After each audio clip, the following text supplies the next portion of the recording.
Mintalah apa yang engkau mau, tapi jangan memaksa. Kullu da'watin mustajabah. Semua doa itu dijawab. Tetapi di waktu yang dia mau, bukan di waktu yang berdoa mau. Pada hal yang Allah mau pilihkan, bukan pada hal-hal yang si yang berdoa pilihkan. Anak kita waktu kecil mintanya macam-macam. Semua yang dia minta kita pilihkan sesuai permintaannya. Dia minta mobil, langsung dibeli nggak Pak? Enggak. Kita pilihkan mobil-mobilan. Benar ya? Jadi si orang tua karena mengerti hajat si anak, maka dia memilihkan. Allah itu lebih mengerti hajat si hamba, maka Allah akan pilihkan yang terbaik bagi hamba. Inilah yang kita sebut pada malam lalu ya. Jika Allah menahan satu pemberian, Allah sedang memberikan yang lain.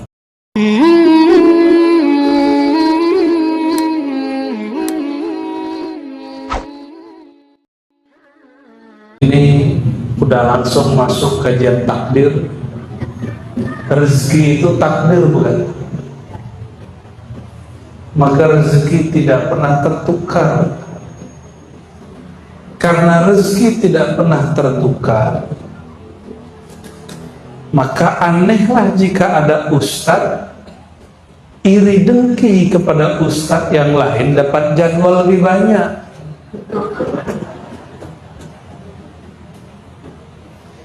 Sungguh anehlah jika ada seorang hamba Allah, berarti dia menuduh Allah salah kirim rezeki. Sungguh tidak tepat hati seorang hamba yang mengaku bertuhan kepada Allah ketika kawannya dipromosikan naik pangkat, dia tidak, jabatan baru dia tidak. Lalu dia mengatakan, saya yang banyak berkarya, kok dia yang dapat jabatan. Jika itu masih terjadi dalam diri kita, berarti iman rukun keenamnya bisa bermasalah, walaupun ustadz. Inilah masalah ustadz. Ini masalah ustadz nih kurang, amal enam itu kurang. Itulah yang membuat ustadz ini masalah rezeki kadang lebih parah daripada jamaahnya. Sininya parah.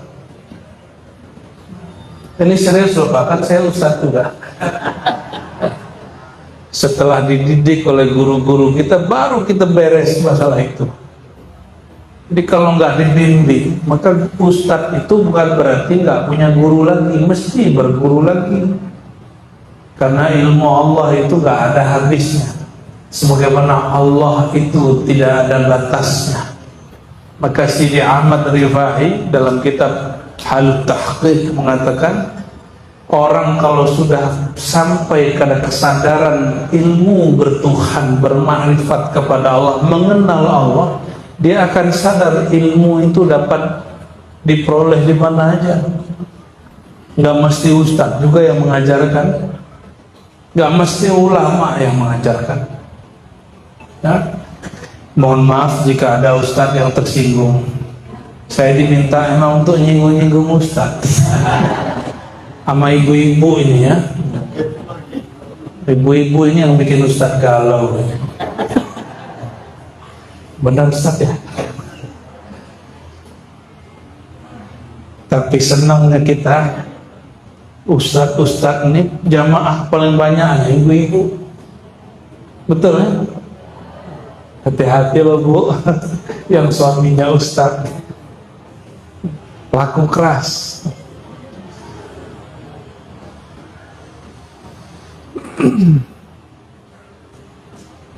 Judulnya ini judul orang galau tapi kelas dewasa. Apa judulnya, coba bacain. Doa dan takdir. Emang kenapa doa dan takdir? Mungkin kita ini ada yang berpikir, mungkinkah doa merubah takdir, begitu ya? Mungkin nggak? Sebenarnya ada orang salah paham. Dia kira kalau ada orang berdoa, takdir berubah, yang berdoa yang merubah takdir. Ini yang salah paham. Doa artinya apa? Ud'uni astajib lakum. Berdoalah kepadaku, aku jawab. Maka jika ada hadis la yughayyirul qada illa du'a, tidak merubah ketetapan Allah kecuali doa, doa itu si pendoa yang merubah takdir atau zat yang diminta doanya. Jadi yang merubah takdir siapa? Yang punya takdir, bukan yang ini baru benar nih akidahnya nih. Ya. Kalau saya berdoa berarti saya minta, ya Allah, tolong beri saya rezeki. Kan begitu? Ya Allah, tolong kayakan saya. Itu doanya doa egois semua itu. Doa untuk menebalkan dompet semua. Kapan kita doa, ya Allah, rumah tanggaku kurang islami, kurang cinta kepada baginda Rasulullah, tolong bimbing aku dan keluargaku cinta kepada Rasulullah. Ada nggak doa begitu? Hah? Bener. Kayaknya barusan. Paling-paling doanya, ya Allah, lancarkan rezeki anakku, suamiku, itu aja urusannya. Sampai dari kecil sampai sekarang doanya pulus. Allah itu cemburu sama pulus. Tapi gimana lagi, pulus pun Allah yang ciptakan.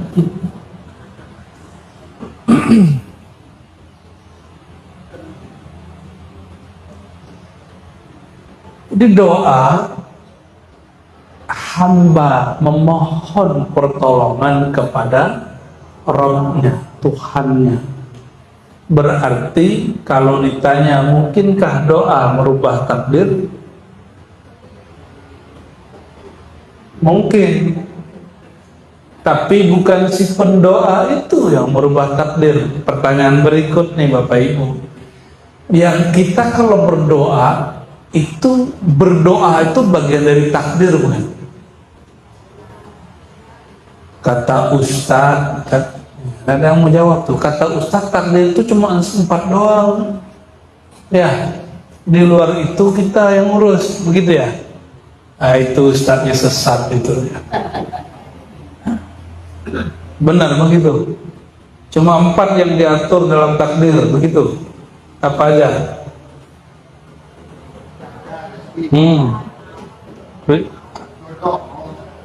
Mana ada jodoh di situ? Bapak ini pengen jodoh lagi ya? Ibu, ada istrinya nggak di sini?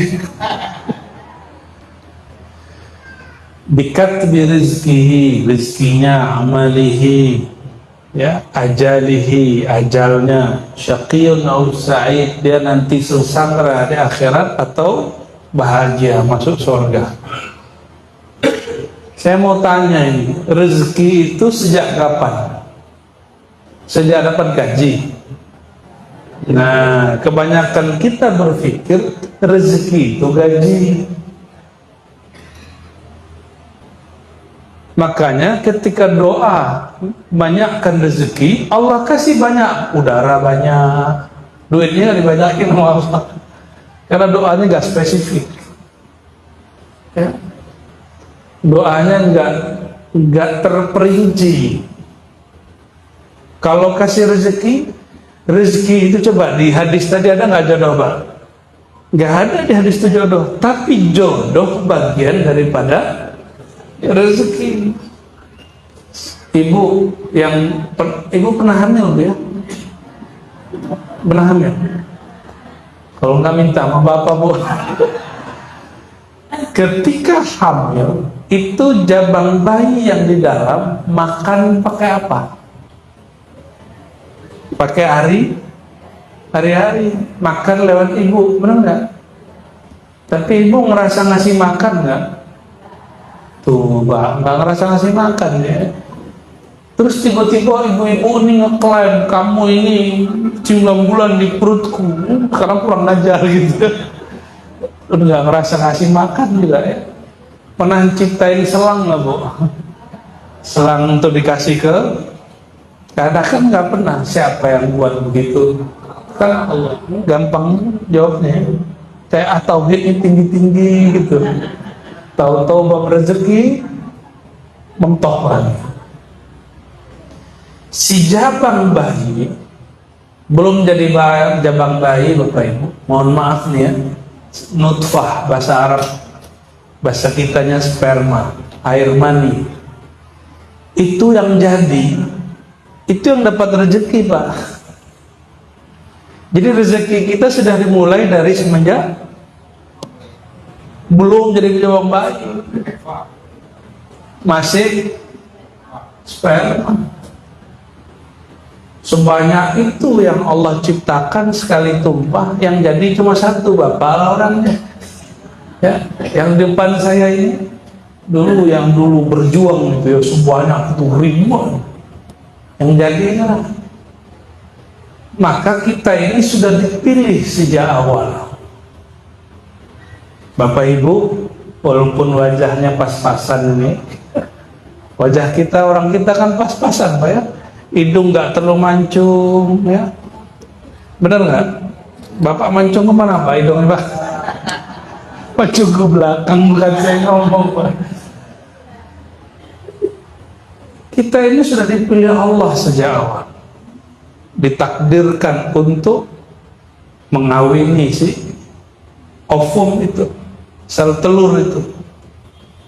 Kok tiba-tiba di dunia ada orang mau bunuh diri? Itu dia menyia-nyiakan pilihan Allah Subhanahu. Kok tiba-tiba tengkar pukul kepala, ya? Kok tiba-tiba patah hati, sobek-sobek? Ada yang patah hati, anaknya, temennya? Ada, ya. Saya punya teman santri, cinta ditolak, silat bertindak. Bukan dukun, Pak, yang bertindak, silat bertindak. Allahumma sholli ala sayyidina. Nikmatnya orang Indonesia, angka stres sedikit, sehingga angka orang bunuh diri lebih sedikit lagi. Ada orang bunuh diri, tapi nggak banyak. Negara paling maju sekarang di Asia, negara apa? Bukan Jepang lagi, Pak. Korea Selatan. Sudah ke Korea, Pak? Opa, Uni, gitu ya. Apa bapak itu susah, nggak tahu ya. Bid'ah katanya nonton Korea.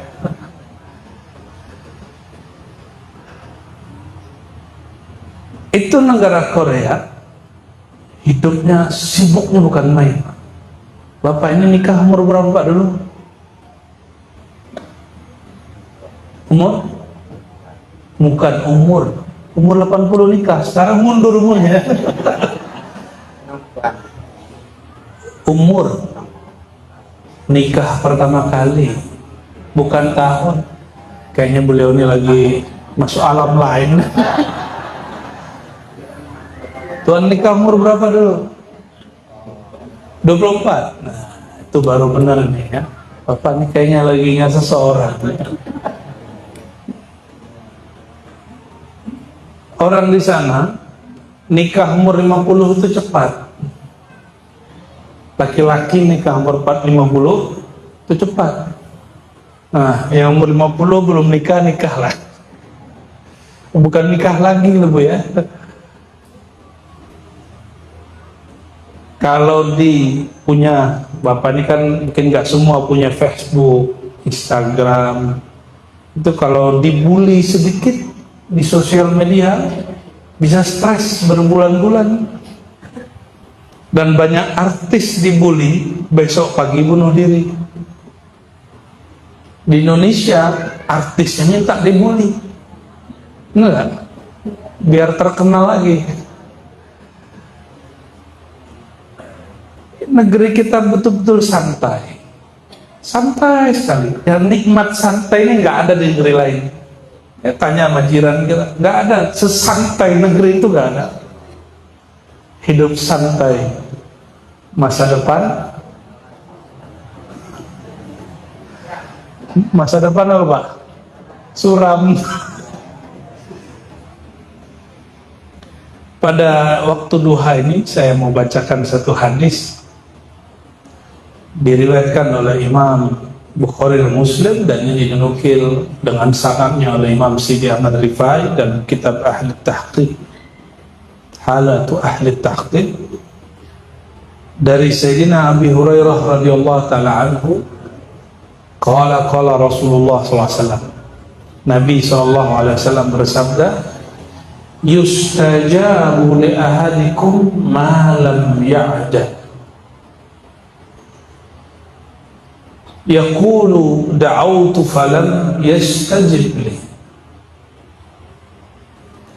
Ini versi Sidi Ahmad Rifai. Kalau di Sahih Bukhari Muslim ada tambahan, qila wa mal ajal ya Rasulullah, faqala ayyakul al-abdu da'autu Allah wa lam yujidli. Jadi Nabi bersabda, yustajabu li ahadikum, setiap kamu yang berdoa pasti dijawab. Dijawab. Doa itu artinya memanggil. Kalau kamu memanggil, menyeru, pasti tolong diluruskan apa arti doa? Coba kalau berdoa nyebutnya gimana? Ya Allah. Ya Allah itu memanggil atau ngapain? Jadi beda doa dengan zikir secara spesifik. Doa itu bagian dari zikir, tapi zikir secara spesifik cukup menyebut Allah, Allah, la ilaha illallah, itu zikir. Subhanallahu. Tapi kalau doa manggil, ya Allah, ada iya. Iyanya boleh hilang, tapi dia ada di dalam hati. Rabbana, itu di depannya ada iya, tapi tidak dibaca. Rabbi, itu di depannya ada iya, tapi tidak dibaca. Iyanya di dalam hati. Wahai Tuhanku, jika ada hamba memanggil Allah, apa kata Nabi SAW? Yustajabu li ahadikum, pasti Allah jawab. Jadi kalau doa dijawab pasti. Tapi permintaannya diberi belum pasti di waktu itu. Dia pasti diberi, tapi bukan di waktu yang dimau hamba. Kira-kira gimana Bapak Ibu? Ini saya buat proposal ngasih ke Pak Sekcam. Pak Sekcam bilang, tunggu ya, saya pelajari dulu. Karena saya Ustadz, saya bilang, kamu kurang yakin sama saya? Terus Pak Sekcam bilang, maaf nih Bu ya, ini acaranya nggak relevan. Kamu nggak mau bantu saya? Masa minta maksa? Ada orang ngasih proposal maksa? Ada Pak, ada. Mungkin Bapak ini nggak pernah jadi korban aja, atau malah pelaku. Pernah nggak Pak Sekda ditelepon sama ormas? Saya tahulah perilaku ormas ya, begitulah sebagian yang belum dapat nur doa. Sudahlah minta maksa. Yang paling repot Ustadz buat maulid, buat kajian, ngasih proposal ke kawannya, jamaahnya kurang beruntung, rezeki sedang seret, lalu tidak ngasih. Si Ustadz suuzon, dia ini sudah gak mau berjuang denganku. Padahal Ustaz mengajarkan husnuzon, berbaik sangka. Itu terjadi, Pak. Itu terjadi. Di mana-mana negeri terjadi. Di mana-mana tempat itu saya temukan. Laporan begitu sampai. Ya.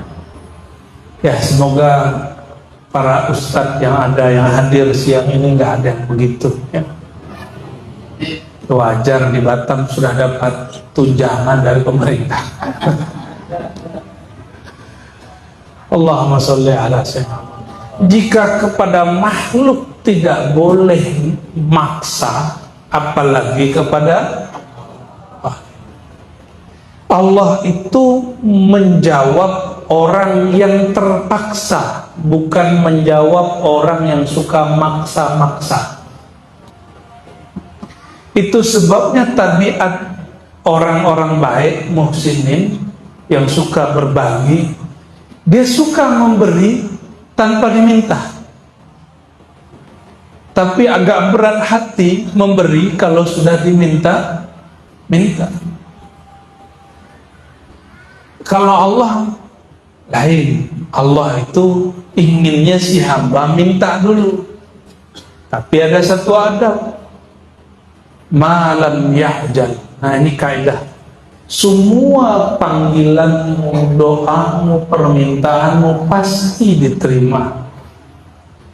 Malam yahjal, selama engkau tidak tergesa-gesa. Apa arti tergesa-gesa? Terburu-buru, ya Allah, aku sudah berdoa 2 tahun kok belum dijawab. Ya, ada kawan kita ngotot minta punya anak, pas hamil badannya nggak bisa gerak, harus minum ini, harus terapi ini. Allah tahu kalau dia hamil dia akan menyusahkan tubuhnya. Kan sekarang ada intervensi ilmu kedokteran, orang bisa dibuat hamil. Tapi ditanya lagi sama suaminya, dek masih mau nggak aku hamilin? Apa jawabannya? Nggak mas, cukup sekali mas. Karena perempuan itu biasanya kalau belum hamil merasa belum sempurna, Bu, ya. Nggak mesti begitu. Ya. Jadi apa syarat panggilan kita dijawab secara utuh oleh Allah selama tidak tergesa-gesa? Nabi ditanya, apa itu tergesa-gesa wahai baginda? Dijawab oleh beliau, ayyaqulal abdu da'autu rabbi wa lam yujibli. Orang mengatakan, aku telah berdoa, aku telah berzikir, tapi kok Allah belum kunjung mengabulkan. Nah, orang kalau ngomong begitu, doanya jatuh semua. Jadi kalau doanya sudah naik ke langit, itu doanya jatuh.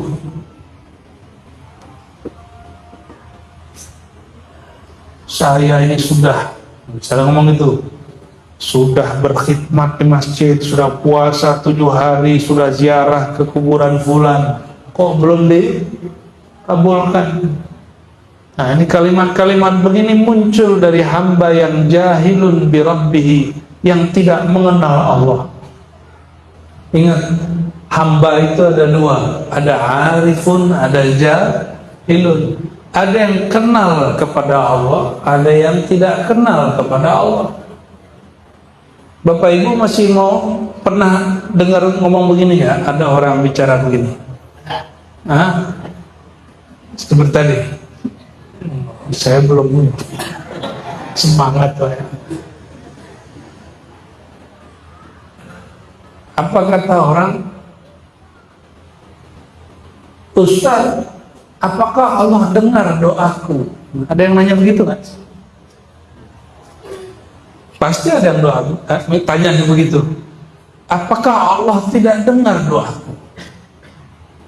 Kok bertahun-tahun aku berdoa tidak kunjung ada? Nih, perhatikan. Kalau ada orang meyakini jika dia berbuat Allah tidak tahu, itu yang masalah akidah dia atau doa dia? Yakin dia atau bacaan-bacaan dia?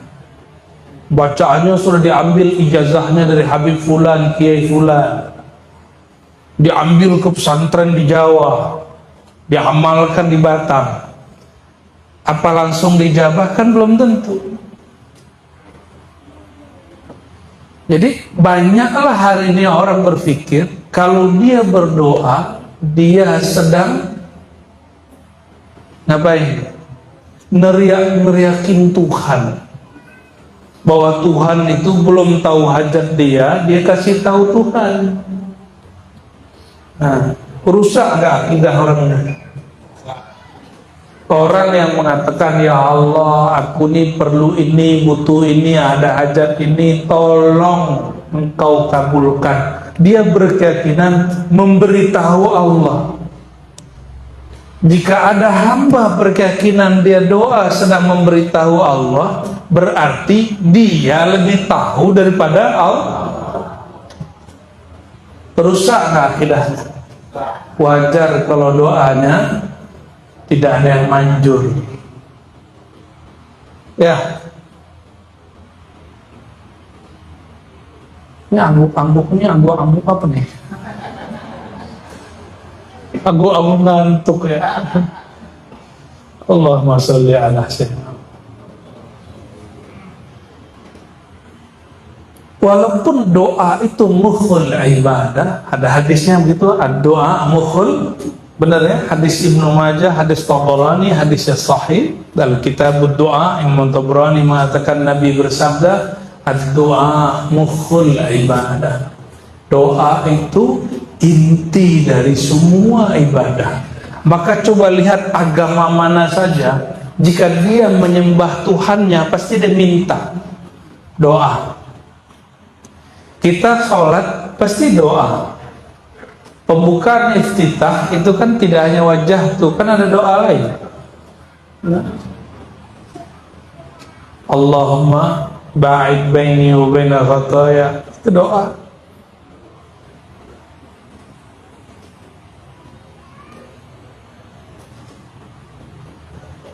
Doa itu ibadah, tapi ingat, iblis itu dulu pernah berdoa banyak, dikasih Allah Subhanahu wa ta'ala.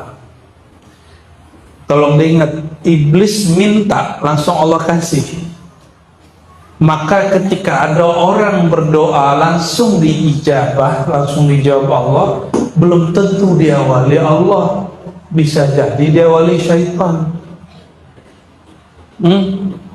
Kenapa Allah langsung kasih iblis? Karena iblis berdoa memanggil Allah dengan nama yang dia kenal. Nih, belajar kepada iblis nih Pak. Boleh nggak belajar ke iblis? Ya boleh.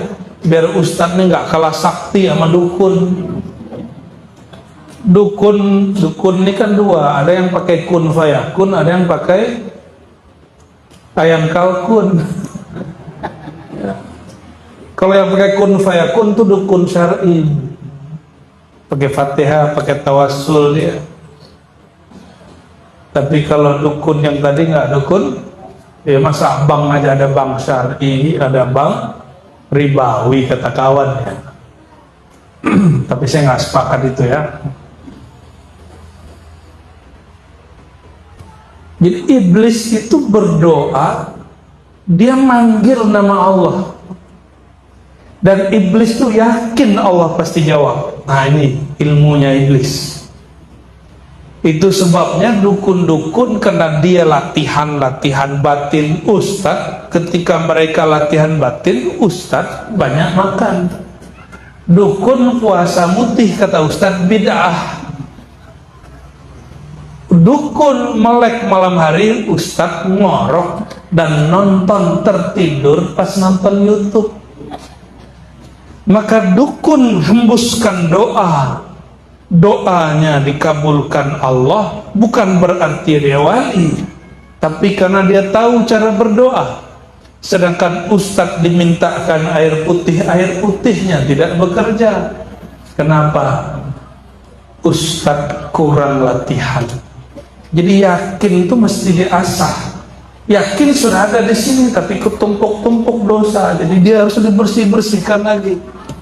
Itulah gunanya namanya riyadhah dan mujahadah. Jadi kalau orang nanya bagaimana supaya memunculkan yakin di dalam diri, orang mau nulis aja latihan sekolah, masa tidak ada sekolah doa? Nggak ada kan sekolah doa?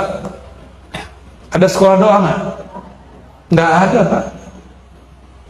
Hatta majelis tarekat aja kadang nggak ngajarin cara berdoa dengan tepat, lupa gurunya, sehingga muridnya kemudian kecewa dan pergi ganti tarekat baru lagi. Nah, oleh karena itu,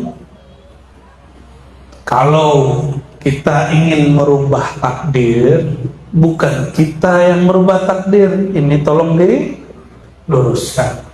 Bukan doa kita yang merubah takdir, tapi panggillah yang punya takdir supaya merubah takdir itu. Gitu ya, mungkin nggak? Tapi takdir itu berubah, Bapak Ibu. Itu ada yang tahunan, seperti dalam hadis Imam Abu Daud, setiap bulan Sya'ban Allah turunkan ketetapan takdir tahunan. Jadi bulan Sya'ban kemarin itu ayahanda mertua saya sudah ditakdirkan meninggal di bulan Safar ini. Bolehkah digeser? Bisa.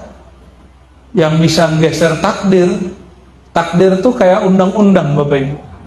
Undang-undang diturunkan jadi timeline bekerjanya para pemimpin. Itu boleh diubah, dirapatkan dulu di majelis dewan. Ya, mungkin nggak? Nah, bedanya Allah itu ngatur alam bukan dengan sistem demokrasi, jadi nggak perlu pakai DPR, nggak perlu pakai Dewan Perwakilan Rakyat. Allah itu ngatur alam dan dia menyebut dirinya Malikul Mulk, raja di raja. Paham kalau raja? Raja tidak perlu, di Saudi itu raja tidak perlu berkomunikasi, konsultasi dengan wakil rakyat. Kenapa? Di Saudi ada wakil rakyat kan? Yang sudah umroh haji di Saudi ada wakil rakyat nggak, Bapak Ibu? Benar nih, kayaknya kurang yakin. IPS-nya nilainya 4 kan? Saudi itu negara monarki, kerajaan murni. Kalau Malaysia, Singapura, walaupun di Malaysia ada kerajaan, kesultanan, tapi sistem pemerintahannya beda dengan kepala negara. Kepala negaranya sultan, tapi pemerintahannya perdana menteri. Kalau Saudi enggak. Saudi itu enggak ada pemilu, enggak ada pemilihan umum. Makanya negaranya bisa kaya, Pak. Sekolah tuh bisa digratiskan, obat tuh bisa digratiskan. Kita bayar BPJS berapa nih, Bapak? Bayar BPJS? Ya, duitnya habis untuk ngurusin pemilu. Seandainya tidak ada pemilu di Indonesia, itu orang-orang yang sengsara nggak kerja itu duduk aja di rumah, duit masuk setiap bulan. Tapi apa boleh buat? Kita ini sok-sok ikut negara barat, tapi yang diambil yang susahnya aja. Tapi ya sudahlah, inilah takdir. Harus ridho kepada Allah. Ini contoh nih. Di Singapura nih Tuhan, kalau ada orang demonstrasi, demo, mengganggu pergerakan keamanan ekonomi, polis langsung turun, ambil orang, benar nggak? Di Indonesia, polisi turun, digebukin orang. Kasihan Pak polisi ini. Mukul nggak boleh, dipukul boleh, kan lucu. Saya kadang-kadang kasihan kalau ketemu beliau-beliau itu ya. Benar nggak Pak? Mukul nggak boleh. Kalau polisi mukul masyarakat disebut tirani, zolim. Tapi kalau dipukul disebut mencari keadilan.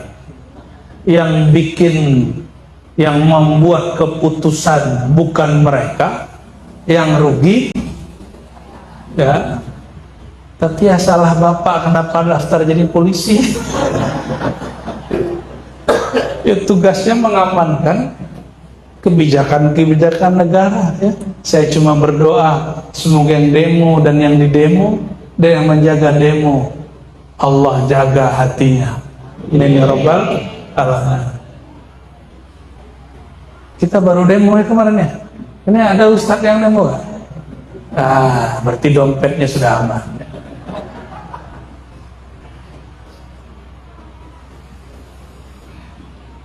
Doa itu setengah demo, Bapak Ibu. Kenapa saya hantarkan kata demo? Karena doa itu demo. Mulai connect kan? Mulai connect. Makanya kalau orang berdoa berjamaah, itu demonya rame, muncul ke atas itu rame. Masih ingat satu hadis yang sahih? Sayyidina Jibril melapor, ya Allah, si fulan sudah menangis-nangis berdoa kepada engkau. Apa kata Allah tabaraka wa ta'ala? Da'hu ya Jibril, fa inni uhibbu sauta. Biarkan dia wahai Jibril, aku suka keluhan-keluhan suaranya.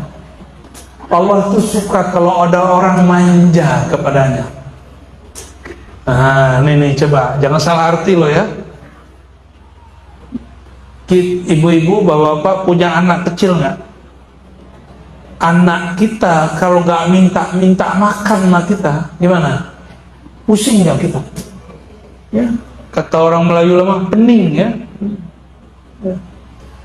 Sakit kalau kita memikir gimana supaya anak kita mau makan. Nah, ini baru orang tua ke anak. Kalau si hamba sudah nggak mikirin makan, maka Allah sendiri yang hantarkan makan kepada dia. Karena Allah lebih perhatian kepada hamba melebihi orang tua kepada anak. Apalagi si anak sudah berani minta makan. Ibu-ibu kalau anaknya, bayinya minta makan, senang nggak? Senang. Paham? Itu yang disebut rahimiyah. Maka ibu-ibu ini punya rahim tapi nggak ada iya-nya.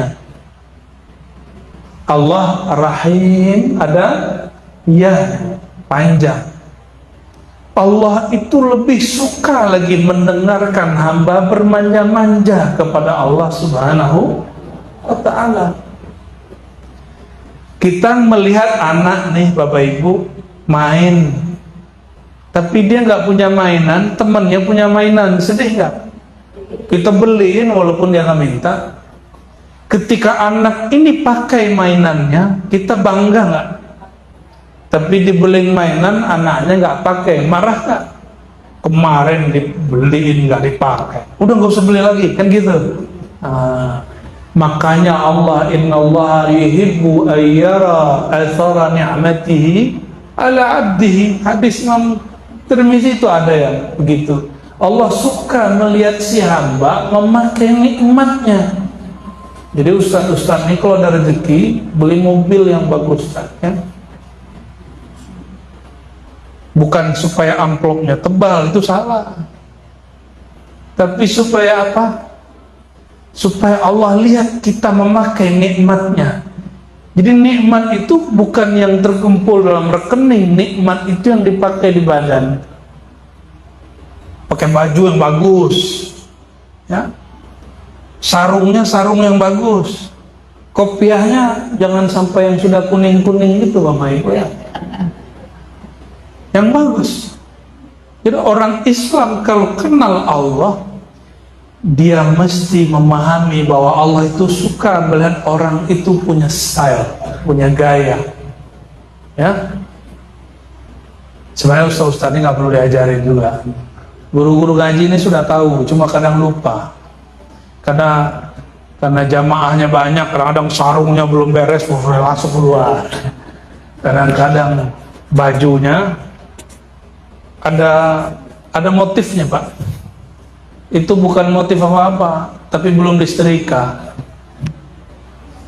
Imam Syafi'i tidak mau mengajar kalau bajunya tidak rapi. Imam Syafi'i tidak mau berangkat kalau kendaraannya tidak bersih. Maka adalah seorang ulama di Mesir sana, kata beliau, orang tuh nggak tahu apa yang kau makan di belakang pintu di dalam rumahmu. Yang orang tahu bajumu, penampilanmu bagaimana. Maka keluar rumah jangan tunjukkan dirimu susah, ya, pakai baju yang pantas, ya Bapak Ibu ya. Walaupun di rumah kita cuma makan satu kurma, ya, makan nasinya pun sedikit, lauknya tidak berkelas, bajunya harus rapi, walaupun dompetnya tipis. Allahumma sholli ala sayyidina Muhammad. Kembali ke hadis tadi, kalau ada si hamba berdoa, maka dia sedang mendemo Allah. Saya mau tanya Bapak Ibu, Allah itu walaupun raja di raja, senang didemo. Inilah beda monarkinya Allah dengan monarkinya negara Saudi. Di Saudi orang demo ditangkap, Pak. Ya, ada yang ngeritik orang Turki, ngeritik kerajaan Saudi, itu hilang, nggak tahu kemana jasadnya. Ya, sampai sekarang itu jadi berita trending 6 bulan. Di Indonesia, Rocky Gerung ngeritik pemerintah, gimana? Justru dia menikmati kebebasan itu. Karena Rocky Gerung itu ngerti negeri kita ini bebas, maka dihajar aja presiden. Benar nggak? Karena dia tahu ini nikmat berbicara itu, maka dia mainkan aja kata-katanya. Dia tahu presiden nggak akan balas. Dia tahu, kalau dia tahu dia akan dipenjarakan, dia nggak akan mau gitu. Kan dia memperhatikan keselamatan dirinya juga. Nah, orang yang berdoa itu mirip berdemo, demo kepada Allah. Ini mohon maaf, para penguasa ini kan dititipkan sifat kudrat iradat Allah dalam diri dia. Makanya ketika di demo, nggak senang kalau di demo kecuali dengan cara yang santun. Nggak senang kalau orang kemudian demo itu tergesa-gesa seperti ini. Malam ya'jal, selama dia mendemo Allah tidak tergesa-gesa. Benar nggak? Maka saya ngajak kalau doa jangan barbar. Allah nggak suka. Kalaupun dikasih atau Allah nggak ridho, udah kasih aja. Itu Allah nggak ridho. Tapi kalau Allah ridho dikasih itu berkah. Maka saya berharap pemerintah mau memahami aspirasi rakyat, tapi yang demo rakyat ini tahu adab juga kepada Allah Subhanahu wa Ta'ala dan para pemimpin.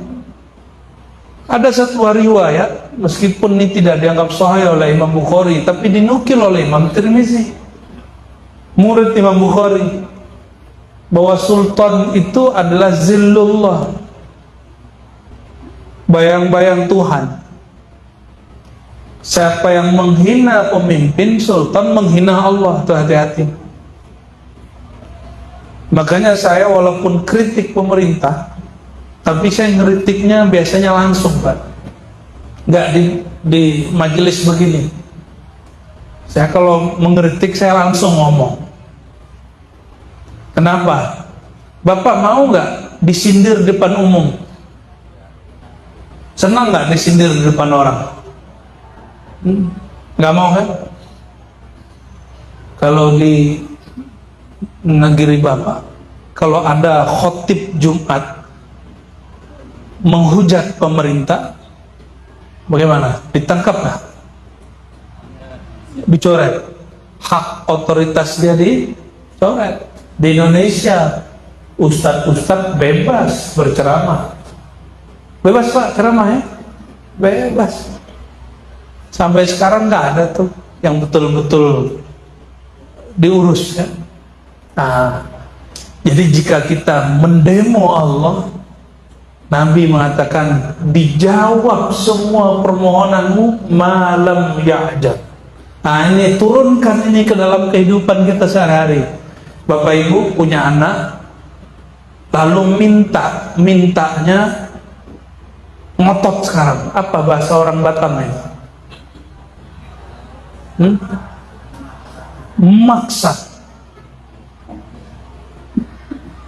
Maksa mintanya mesti sekarang juga. Itu bikin orang tua pusing, bikin orang tua sakit kepala. Benar nggak? Nah Allah itu kalau ngeliat hamba begitu, Allah nggak pusing, cuma Allah nggak ridho sama orang begitu. Maka ciri-ciri orang yang tidak diridhai Allah, zahirnya soleh, tapi kalau minta maksa kepada Allah. Yang dijawab itu di Quran, amman yujibul muttarra idza da'a. Lalu siapakah lagi yang akan menjawab orang yang terpaksa? Apa yang membuat dia terpaksa? Keadaannya ya. Lain dengan orang yang memaksa Allah Subhanahu wa ta'ala. Bapak Ibu,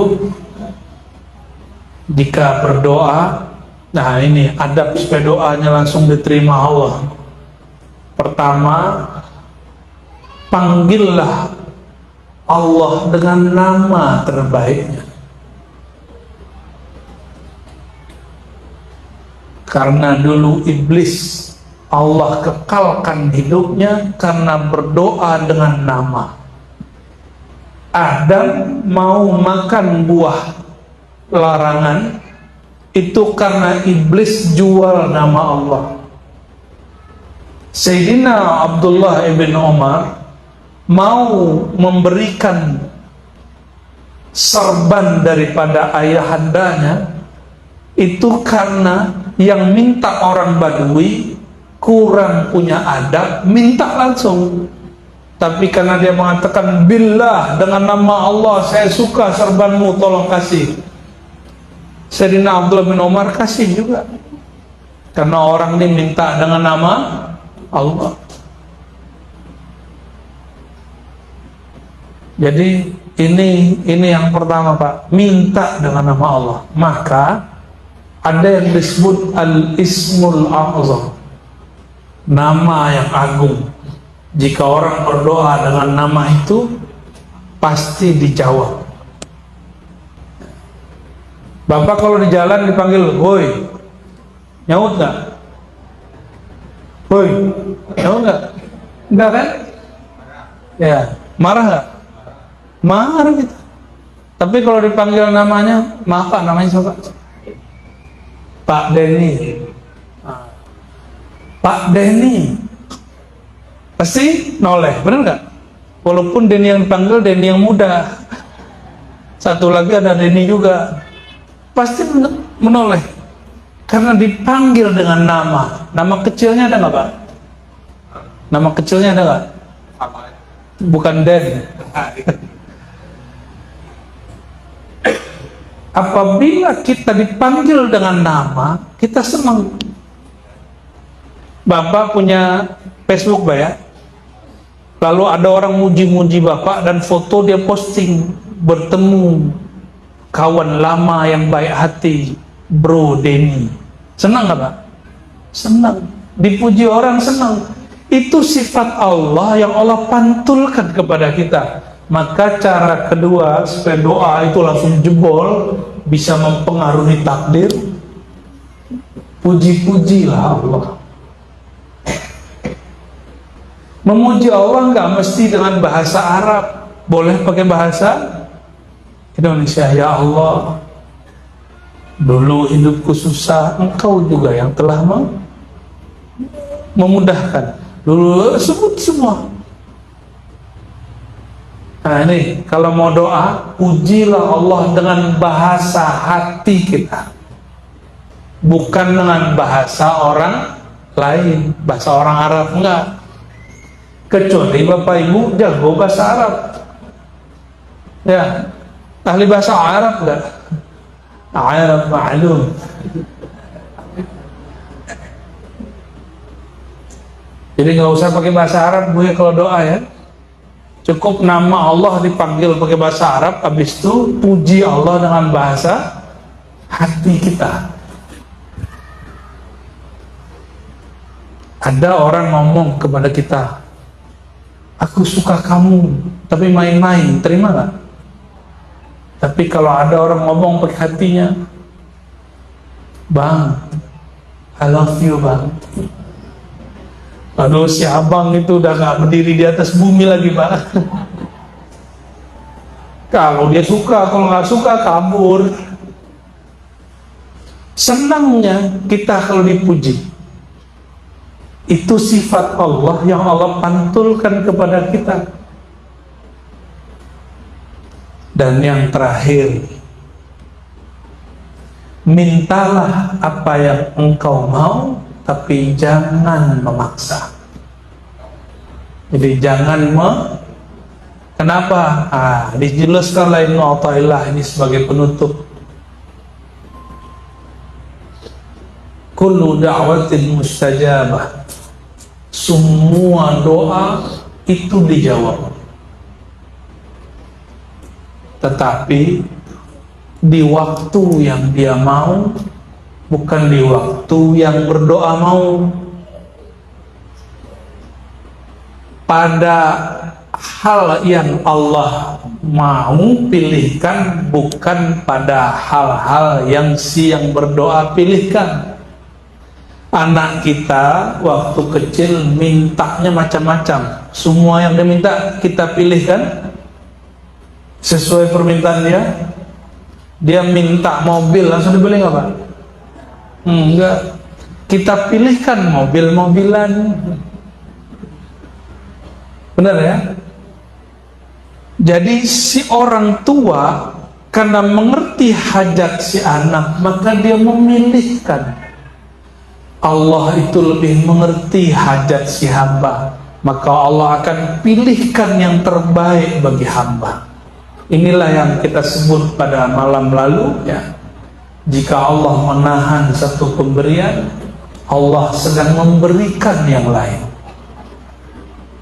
Gitu ya. Semoga Allah Ta'ala menjadikan doa-doa kita sakti mustajab, tembus kehadiratnya, dan semoga doa-doa kita menjadikan kita benar-benar hamba yang beradab kepada Allah Azza wa Jalla. Amin ya Rabbal